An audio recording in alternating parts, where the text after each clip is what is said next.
بسم الله الرحمن الرحيم وبه نستعين الحمد لله وكفى وصلى الله وسلم وبارك على سيدنا المصطفى وعلى آله وأصحابه المجتبى اللهم صل على سيدنا محمد وعلى آل سيدنا محمد كما صليت على إبراهيم وعلى آل إبراهيم إنك حميد مجيد بريزان خوشويستان لزنزيري ژمارە 22 بە خزمەت ئێوەی بەڕێز و خۆشەویست دەگەینەوە لە بەرنامەی پەیڕە و پرۆگرامی خۆشەویستمان نوری چاومان پێغەمبەری خۆشەویستمان صلی الله عليه وسلم بۆ پەروەردەی منداڵ بزانین پەیڕە و منهەجی پێغەمبەری خوا چ بووە، چۆن منداڵەکانی پەروەردە کردووە. لە زنجیرەیەک بابەت باسمان کرد شێوازی پەروەردەکردنی منداڵ لە ڕووی هەڵسوکەوت و ئاداب باسمان کرد. هەڵسوکەوتکردن و ئاداب لەگەڵ خوای گەورە بە دروستکردنی عەقیدەیەک و بیر و باوەڕێکی پتە و تۆکمە و تەواو.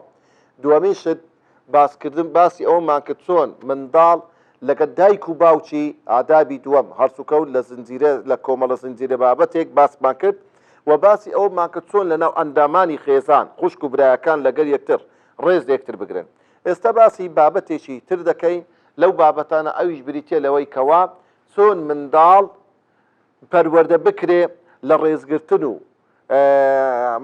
مافی جیران، یعنی سەبارەت بە دراوسێ کاتێک کە هەر یەکێک لە ئێمە کە دەژین دیارە لە ناو خانووەک دەژین، لە شوێنێک دەژین خانووەکەیە. ئەو خانووە ئەو شوێنە کۆمەڵێک جیرانی تر لەولا هەیە، کۆمەڵێک ماڵی تر هەیە، لە بەرامبەرت جاری وا هەیە ماڵی تر هەیە. شەر نییە هەر ئینسان یعنی خانووی تەنیشتت جیران بیتن. جیران جاری وا هەیە ئەو کوڕی تو دەستە قوتە پۆل دەستە قوتابخانە چۆن لەگە ئەو کەسێک لە تەنیشتی دادەنیشی وەکو جیران هەڵس و کەوتی لەگەر بکە. ئەو ڕەفیق و برادەرەی کەوا لە دەستە ڕاستیتی لە دەستە چەپیتی بە یەکەوە بژی، یان کاتێک کە کەسێک تەمەشا دەکەی دوکاندارە دوکانی دەستە ڕاستی دوکانی دەستە چەپی لەوسە دەڕۆیان دوکانەکەی بەرامبەری ئەوانە جیرانن لەگەر یەکتر. سواری پاسێک دەبی لەو ماوەی کە ئەتو لەداو پازدای کەسی تەنیشتت وەکو جیرانە لەگەڵت دەبی هەست و کەوتی جوانی لەگەر بکەیت. خوای گەورە سوبحانەه وتەعالا لە زنجیرەیەک ئامۆژگاری کەوا ئامۆژگاری عەبد و بەندەکانی خۆی دەکا کە دەفەرموێ وەعبودوا الله ولا تشركوا به شيئا. ئەی عەبد و بەندەکانم عیبادەتی خوا بکەن، خوا بە تاک دابرێن، شەریک و هاوبەشی لەبۆ بڕیار مەدەن. وبالوالدین ئیحسانا اینجا لەگە دایک و باوکتان باش بن. وبذی القربى و لەگەر خزم و کەسی نێزیک اینجا خوای گەورە سوبحانەه وتەعالا کۆمەڵێک ئامۆژگاری دەکا بە کۆمەڵێک خەڵکان تا دەگاتەوەی دەفەرموێ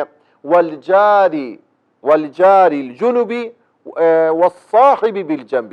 وخوای گەورە ئامۆژگاریمان دەکا دەفەرموێ والجاری ذی القربى ئامۆژگاریتان دەکەم بەو جیران و دراوسێک کە هەم دراوسێ و جیرانە هەم خزم و کەسی خۆشتە. والجاری الجنوب و ئەو جیران و دراوسەیەی کەوا زۆر لێت نێزیکە لە تەنیشتە دیوارت بە دیواری وەیە ئەوانە زۆر ئاگادار بن. هەر کچی دراوسەیە لەولا دەبێ ئینسان مافی بزانیتە. پێویستە دایک و باوک پەروەردەی منداڵەکانی خۆی بکە و تێی بگەینی کە ئەو جیرانەمان مافی لەسەرمان هەیە، پێویستە ڕێزیان لێ بگرین، پێویستە مافی دراوسەیەتی بپارێزین.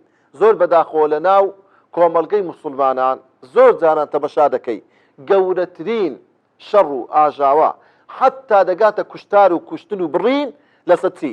لەسەوی دوو منداڵ بە شەڕ هاتینە کە جیرانی یەکترن.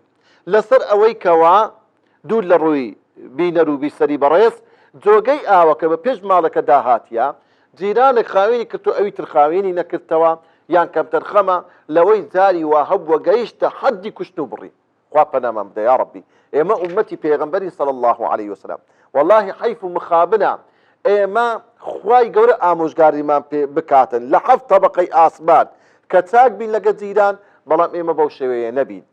پێغەمبەری خوا صلی الله عليه وسلم دەفەرموێ جیران چێیە؟ ئایا چەندی بە جیران دابنین؟ دەفەرموێ چل جیران یعنی چل ماڵ بە دەستە ڕاستت و چل ماڵ لە دەستە چەپت ئەوە هەمووی دراوسەی تووە. بزانە تەمەشا بکە ئەرکمانتەن گەورەیە بەرامبەر دراوسەیەکانی خۆمان. لێ تا بکرێتن بەڕاستی مافی ئەو دراوسەیانە پێویستە بپارێزین و هەروەها شتێکی وا نەکەی کە بێتە مای هەراسانکردنی ئەو دراوسەیانە. پێغەمبەری خوا صلی الله عليه وسلم لە حەدیثێک دەفەرمێ ما زال جبريل يوصيني بالجار حتى ظننت أنه سيورثه. دەفەرمێ بەردەوام جوبریل ئامۆژگاری پێدەکردم دەیوت یا محەممەد باش بە لەگە دراوسەیەکانت ئەی محەممەد المستەفا صلی الله عليه وسلم چاک بە لەگە جیرانەکە ئامۆژگاریت دەکەم باشبی لەگە جیرانەکانت. حتا پێغەمبەر دەفەرمێ صلی الله عليه وسلم وا گومانم برد وا تێگەیشتم کە جیران میراتی لە جیرانی دەگری. یعنی بزانە چێ میرات لە چێ دەگریتن؟ باب میرات لە کوڕ و کچەکانی دەگری، کوڕ و کچ میرات لە بابیان دەگرن، ژن و مێرد لە یەکتر دەگرن، برا لە برای یەک دەگری، خوشک و برا لە یەکتر دەگرن. بزانە یعنی پێغەمبەری خوددا دەفەرمێ صلی الله علیه وسلم وا گومانم برد جیران هەندە گەورەیە هەندە نزیکە لە خزمەتی و جێبەجێکردنی مافی یەکتر وامزانی کەوا جیران میرات لە یەکتر دەبن. بزانە چەند جیران گەورەی لە ئیسلامدا خۆشەویستان. لۆیە بەڕاستی پێویستە ئێمە پەروەردەی منداڵەکانمان بکەین کەوا هەر شتێک ببێتە مای هەراسانکردنی دەور و بەر و جیرانەکە بەڕاستی منداڵەکانی وا لێ بکەین کەوا ئەو کارانە لێی بەدوور بکەون وانەکەن ئەو منداڵانە بە هەر هەرس و کەوتێک بە هەر ئەنجامدانی شتێک کەوا جیرانەکان هەراسان بکەن. زۆر بەداخۆ بیستیتمان جاری وا هەبووە جیران خانی خۆی هەڕات کردیە هەرزان فرۆشی کردیە لەبەر جیرانی خراپی. خوا پەنامە بدە یا ڕەبی. دەجێڕنەوە دەڵێن یەک لە پیاوە چاکانی پێشوو خانیەکی هەبوو، خانیەکەی دەفرۆشت هەر مشتریەک داهات دەیگۆ ئەو خانیە قیمەتی 100 دینارە بەڵام ئەمن بە 200 دیناری دەدام. کارێ دەیگۆ لۆ کاکە لەبەر چی ئەو خانی چ مواسەفاتێکی هەیە فەرقی چیە لەگە خانیەکانی کە دەیگۆ 100 دینار حەقی خانیەکەیە 100 دینارەکەی دی حەقی ئەو جیرانە باشانەیە. ئەگەر بگەڕی لە هەموو شوێنێک جیرانی ئەو هەباشت بەدەست ناکەی. بە حەقیقەت وایە جیرانی باشدار وێ بە پارەش بیکڕی هەشتان قیمەتی تەواو نابیتن. لۆیە بەڕێزان ئەوەی کە پێویستە ئێمە ڕەچاوی بکەین منداڵەکانمانی لەسەر پەروەردە بکەین لە دەربارەی مافی جیران چەند خاڵەکە. یەکەمیشت پێویستە ئێمە بە هەموو نەوعەک بە هەموو شێوازێک منداڵەکانمان ڕابینین لەوەی هەرچی ببێتە مای ئەشکەنجە و ئازار و ناخۆشی و دڵتەنجی و هەراسانکردنی جیران دەبێ منداڵەکانمان ڕابین بابە ئەو کاردارە لێیوە دوور بکەون بەگشتی بەعام.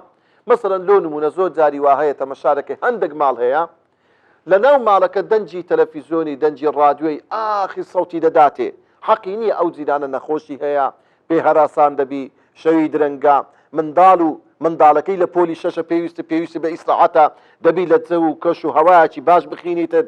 ئەوە بەڕاستی هەراسانکردنی جیران و عەزیەتدانی جیران بەڕاستی گوناحێکی زۆر گەورەی دەبی منداڵی سەپەروەردە بکەی.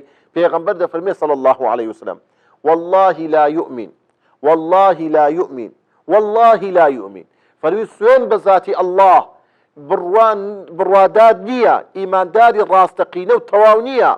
سەحابەکان وتیان یا رسول الله خاب وخسیر من ئەی پێغەمبەری خوا ئەو کەسە زەرمەندە و دۆڕاوە ئەوە چێیە ئەوەندە بێ ئیمان و بێ ئیمانەکەی ناتەواو و نەقوستانە.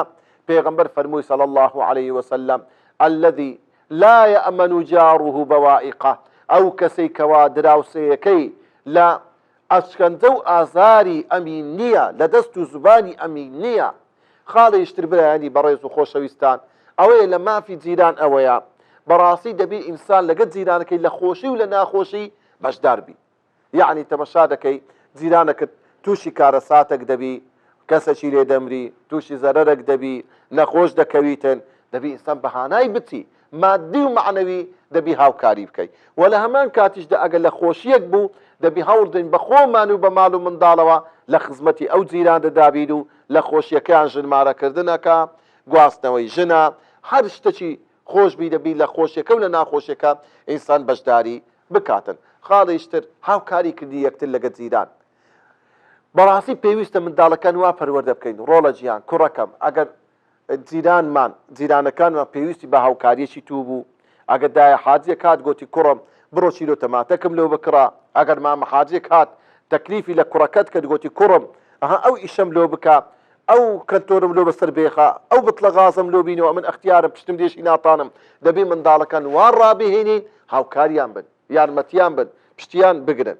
بەڕاستی ئەوەیە مافی جیران لەگەر یەکتر خوای گەورە هەموو لایەکی بپارێزیتر لەوەی کەوا لەگە جیرانەکانمان باش بین و بمان پارێزی لەوەی کەوا ئەشکەندە و ئازاری جیرانەکانمان بدەین دەپاڕینەوە لە خوای گەورە سەرکەوتوی دنیا و قیامەتمان بکە وصلى الله وسلم على سيدنا محمد وعلى آله وصحبه أجمعين.